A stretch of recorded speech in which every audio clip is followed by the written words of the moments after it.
lovely listeners, welcome to A Lift to Work with Tina. And I'm Kate. And we are both nurses and NLP practitioners and coaches, and we're offering you a lift to work. So hop in the back, and every episode we'll be helping you with our expertise to solve any issues that are going on for you.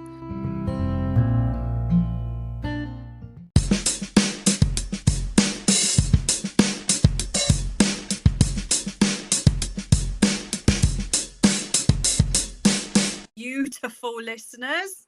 I know they're all comfy in the back there. Do you want to drive today, Kate? Well, we're driving a truck today. I've decided that I want a good view of the road. Yes, I like this. Yeah. And the seats are really comfy in a lorry. And you're high up. And you're high up, and they've got that suspension. Listeners, you won't be able to see this, but Tina and I are bobbing along in our chair. That's got suspension. Yeah, we're bouncing. So, yeah. Kate, I'm going to ask you a question because today's topic is called, it doesn't have the most glamorous title. It's called the use of scales. But do, re, mi, fa, sol, la, ti, do. But how are you feeling today on a 1 to 10? If 10 is amazing, couldn't be more amazing, and a 1 is not so great. Honestly, I would probably say about a 6, but the only reason for that is because I have got a whopping headache. Oh yeah, she's been a very brave soldier, everybody. She's taken some paracetamol. It's because she's been doing something called body combat. And has pulled her neck. So this is all for very good reason. I know. Like, exercise is supposed to be good for you. It's not supposed to cause all this discomfort. But yeah, so I reckon I'm about a 6. Tell me, why do you ask? I ask because I think there's lots of times when the use of something called scales can really help us checking with how we're really feeling and checking with teams as well. And in this episode, we're going to give you some examples of how to use this, because the thing about scales is you're only comparing yourself with yourself. So you're not really. So if I said, well, I'm feeling about an 8 because we've got a lot done today and I'm feeling very productive and I know I'm going for a nice walk later. That's okay, because that's just my score. Because I could say, compared to what?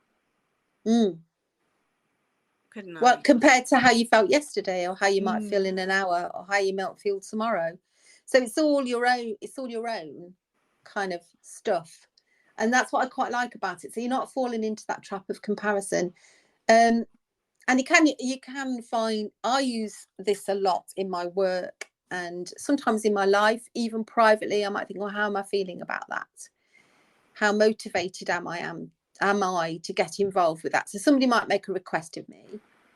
And when you use scales, 1 to 10 is always the most perfect numbers. And giving yourself, you're telling yourself what is your scale about.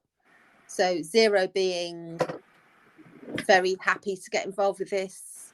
0 being not at all happy to get involved with this, just feels wrong to me instinctively. And 10, yes, I feel really drawn and pulled towards getting involved in this. It can be absolutely anything, but you make your own criteria, I guess is the word, and that's quite helpful. And what you can do then over time is sort of check in with your feelings about things. So someone might ask you to get involved in a project, and it might be in your private time, and you might already have a lot going on, and you might think that that's the kind of person that's maybe a bit unreliable and you don't want to do something with them. And then you think to yourself, right, okay, so on a 1 to 10, how motivated am I to go and do this project with this person? You think, well, actually, if I'm honest, I'm about a 3. Now, yeah, so you're kind of telling yourself maybe not. Well, when you think about it, there's scales everywhere, aren't there? What kind of hotel do you want to stay in? 5-star, 4-star, 3-star? What does TripAdvisor other sites are available, but what does TripAdvisor say about your holiday, or the restaurant, or what there is to do activity-wise out of 10? Yeah. So we see these all the time, and actually applying them to your own circumstances, I reckon that's kind of brilliant, actually. I'm going to do that. Yeah. And sometimes it's useful because depending what on earth a scale is about. So if the scale is about going out and taking more walks because I think it's healthier for me, so that's one of my goals. So on a scale of 1 to 10, how am I feeling about going for a walk later? And I'm feeling like, because the weather's quite nice, I'm feeling quite high up on that score. I'd say I'm probably another 8. But if I was a lower score, I could think, what can I do to get that score up? What would make it, if it was a 5, what would make it a 6? What would budge up that number for me? And then if you were asking me that, then I'd start exploring in my mind what it is. Ask me, Tina, ask me, because I know the answer to this. Okay then, so what would get that score up then? So I am going to go for a sauna and steam. Oh, nice. I know, right? And I'm going to go for a swim before I do the school run. And now, I actually, even thinking about it, makes me feel a little bit more relaxed, and I can feel my scale going up. Very good. Very, very good. So I think it's so useful to use this idea of scales. And in healthcare, there's one that's about pain, that a lot of nurses, doctors and other practitioners, they're very familiar with that. And you might be familiar with this if you're not working in that setting. Oh, let me do this one. This is like my day job. Yeah, but if you're not working in that setting, but you might have been in a hospital at some time and someone said to you, your pain then on a 1 to... Yeah. If none is no pain at all and 10 is the worst pain ever, where are you on that scale at the moment in time? Yes. And it's quite interesting, the pain scale, because practitioners use that scale a lot with great confidence, I would say. You hear it a lot. But there's a couple of things about that scale that are interesting. One is, why then don't they use other scales? Because they rarely do.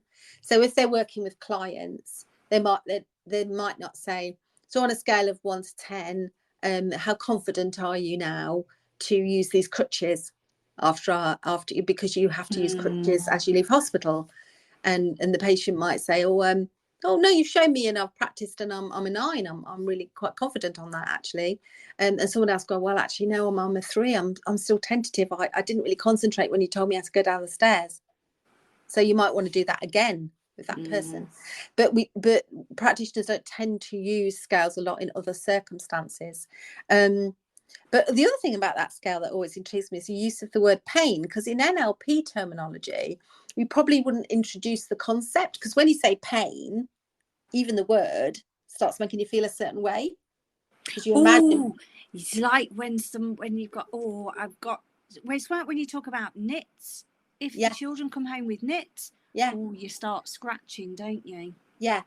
And it's a bit like that thing about, don't think about a banana. Now I'm thinking about a banana. You got to think about a banana so you cannot think about a banana. And so in the same regard, you got to think about pain to think about how much pain you're in or you're not in. Yeah. So in my world of work, where I've come from in hospices, we used to try and think to just reframe it slightly and say, on a 1 to 10, what's your level of comfort?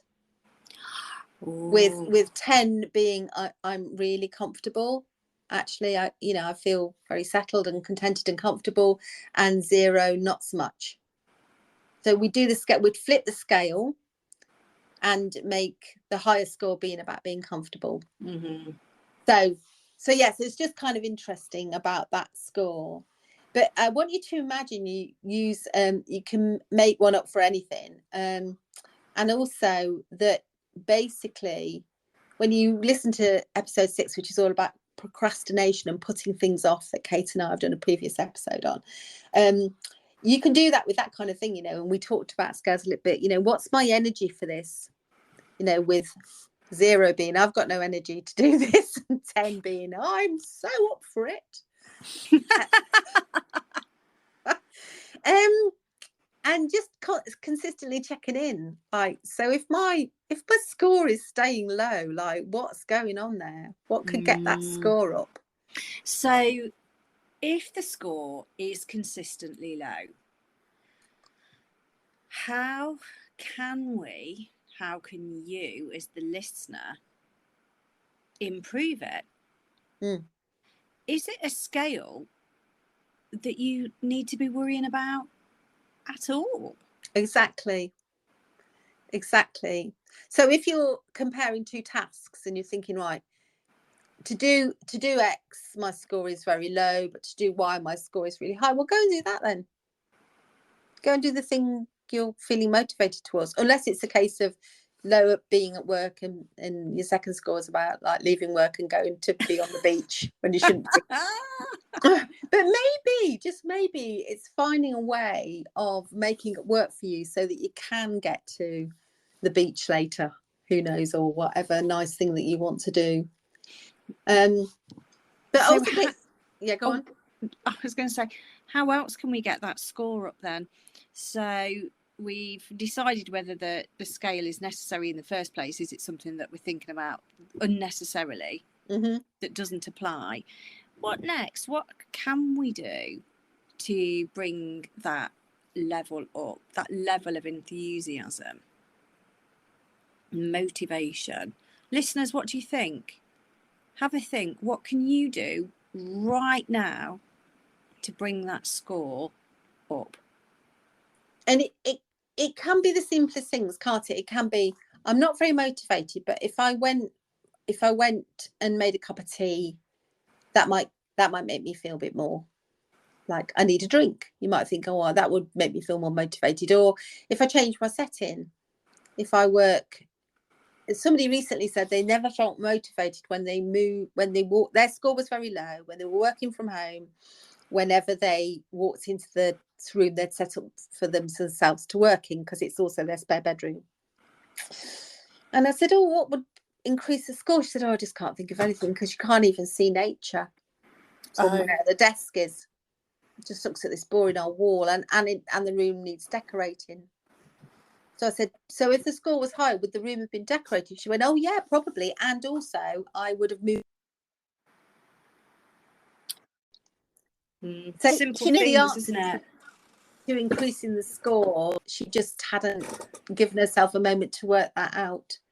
And that's what coaching is, isn't it? It's about asking the questions for the coachee to think differently, think about the answers, and consider points that hadn't necessarily previously been thought of. Yeah. And you can do something on a team level as well. So if you're leading a team, and a team are the kind of in a place at the moment where they are maybe catastrophizing a little bit about how busy they are, or they're being quite negative about that, instead of it just being a lot of words, like you walk into a meeting and they say, oh, we're so busy, it's crazy. And we've just done our last episode on overwhelm, so you can listen to that and see how that fits with this concept. But say that was happening and people were coming out with a lot of negative language.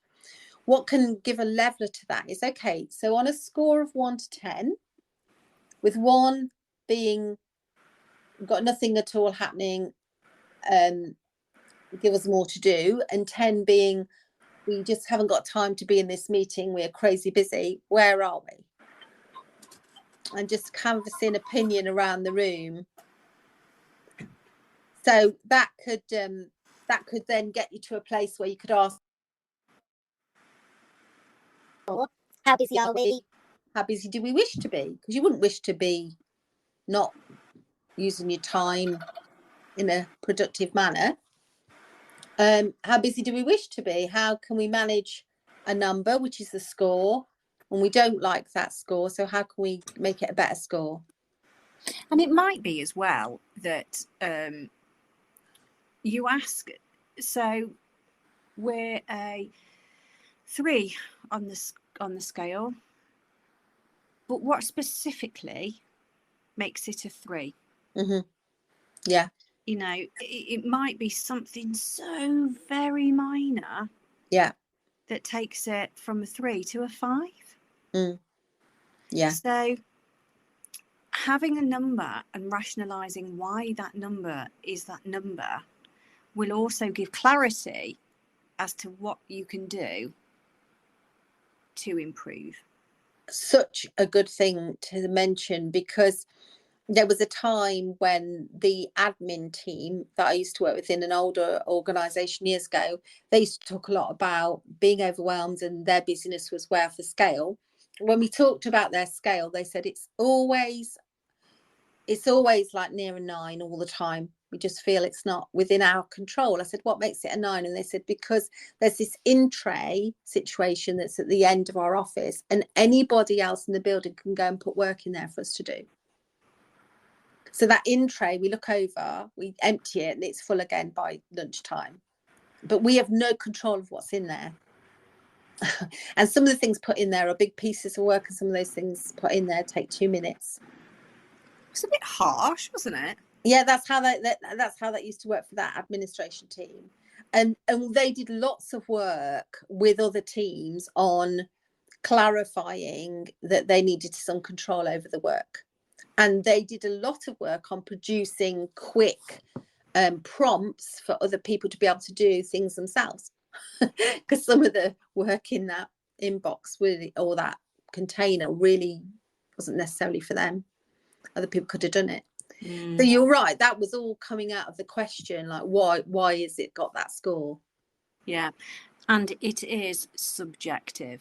It is very, like pain is subjective. Pain is whatever the person says it is. Yeah. And going with that person's lived experience is really important, isn't it? Yeah. And if somebody says that they've got a low score today, then just coming alongside them and supporting them, you know, that's where they're at. They'll have their reasons. But sometimes there's a lot of mind reading, Kate, and I think doing scoring can help with that. So with team colleagues, your example of having a headache, people would maybe, if they hadn't asked you how you were or what was going on for you, they wouldn't really understand or know that. Because they just make assumptions. So with the scales, there are different ways that you can use them. So let's just say you've met someone and you go, hi, you're right, how are you today? That's your question, isn't it?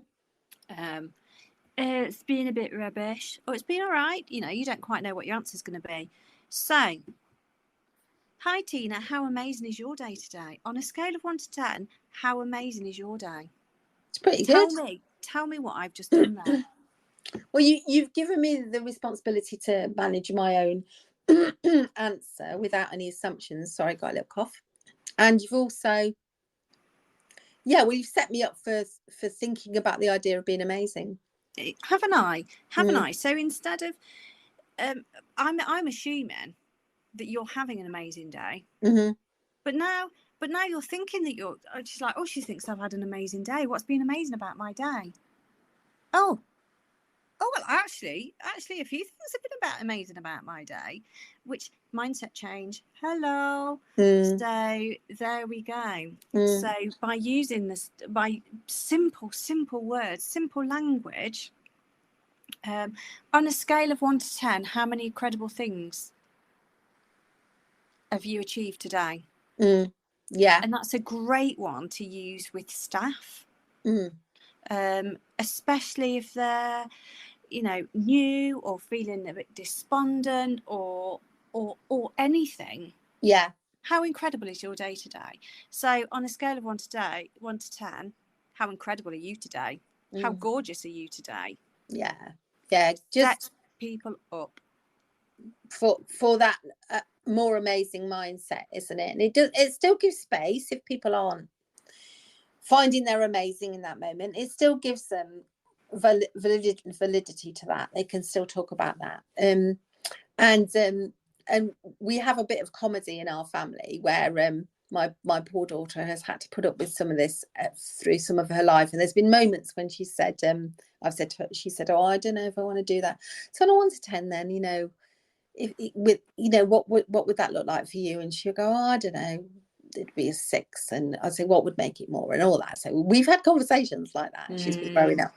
And then one time she said to me, we're in the car and she was just about to talk about something difficult, and I was just about to go down that road, and she said, so Mum, on a 1 to 10, how annoying are you, with 1 being very brilliant. And so I guess I tell you that story because it's always about a time and a place, isn't it? But I completely agree that there are moments, and I'll just finish with my own little story about talking about end of life with people. So in my nursing job, there used to be moments when someone was close to the end of their life and they didn't want to talk about it, but other people around them wanted them to talk about it because they wanted to know what their plans were, what things they would like to be happening in those final moments. So you're in that kind of like tricky situation where the person's saying, I don't want to talk about it, and other people are saying, please, can you open up this conversation? So I would always do the, Kate, I'm here and I'm able to talk to you about end of life. I have those expertise. So kind of, I just need to gauge how you're feeling about having that conversation. So on a 1 to 10, with 1, no, thank you, Tina, and 10, yeah, I think I'm ready for that conversation. Where are you? And often people go, well, I'm 1, and you respect that and walk away. The next time you speak, you go back to that again. Remember, I asked you that question, is it still a 1? Oh, well, actually, do you know what? It's probably more like a 3. Any movement up the scale, any movement, because that person's never going to probably get to 10 and say, yes, I'd love to have this conversation. Some people might, but many wouldn't. It's just any movement was me saying, so is today a good day? Are you more ready to start to have what feels like that tricky conversation? So, yes. Even in places like that, I used to find it quite useful. Yeah. So, as we come to the end of this this podcast, listeners, on a scale of 1 to 10, how much do you like cheese? Nah, I threw that one in there, didn't I? Cheese. Really? Oh, I love cheese. Yeah. Probably. I was doing that just to see if you were listening. Yes, really. Whether our listeners actually. Yeah. So pop it in the notes then. On a 1 to 10, Kate wants to know how much you like cheese. So I'm going to throw you out of my truck now, delicately using a slide because I'm so high up. Yeah, she's very high up. Yeah. Yeah. We both hope that you have an incredible day. Yes. And experiment with using numbers and scores in your life. See how that goes for you. See you later. Take care. See you later. Bye-bye.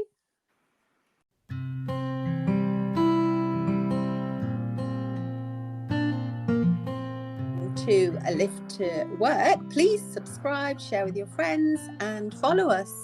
Make your comments below. So this is a quick disclaimer from us that just says that whilst we are registered practitioners, if you have listened to anything that has caused a trigger, or you feel like you need medical attention or support, please go and see your GP or other registered healthcare professional. Absolutely, because this podcast is for educational and fun reasons. Thank you, everyone. Lots of fun. Bye.